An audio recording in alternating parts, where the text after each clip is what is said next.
இது போன்ற திருட்டுக்கு நடக்குது. ஒருத்தர் என்ன பண்றாரு, காரை வந்து பார்க்கிங் பண்ணி வச்சிடறாரு. காரு பார்க்கிங் பண்ண ஏரியால கூஹுன்னு ஒரே சவுண்டா இருக்கும்போது இவரும் வெளியில போய் பாக்குறாரு. போய் பார்த்தா கார் வாகனம் திருட்டு போயிருச்சு.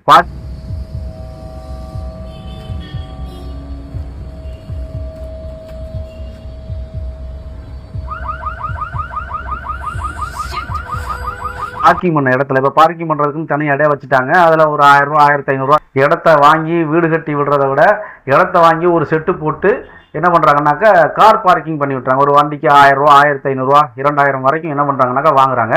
அதில் கேமராக்களும் சில இடங்களில் வைக்கிறாங்க, சில இடங்களில் கேமராக்கள் வைக்கப்படுறது. அந்த அடிப்படையில் வாகனம் திருட்டு போயிருது. என்னடா கூகுன்னு ஒரே சத்தமாக இருக்குது கார் பார்க்கிங் ஏரியான்னு சொல்லி இவர் போய் பார்க்குறாரு. பார்த்தா அங்கே வந்து வாகனம் திருட்டு போயிருது. யார் வாகனம்னு பார்த்தா கார் பார்க்கிங் பண்ணவருடைய காரே திருட்டு போயிருது.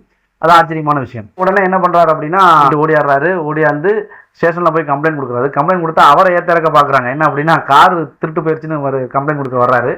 என்னத்தான் ஏத்திறக்க பார்த்தாலும் எஃப்ஐஆர் தான் பேசும். அப்ப எஃப்ஐஆர் பதிவு பண்ணணும். ஃபர்ஸ்ட் இன்ஃபர்மேஷன் ரிப்போர்ட் பதிவு பண்ணிடுறாங்க. பதிவு பண்ண பிறகு அடுத்து தான் ட்விஸ்டே இருக்கு. இன்சூரன்ஸ் கம்பெனிக்கு இதை அனுப்பணும். இன்சூரன்ஸ் கம்பெனிக்கு அனுப்புனா இன்சூரன்ஸ் போட்டிருக்காரா இல்லையா அதை பார்க்கணும்ல. அப்ப இன்சூரன்ஸ் இவர் போடல. இன்சூரன்ஸ் போட்டிருந்தார் அப்படின்னா அதுக்கு அடுத்தபடியாக இவருடைய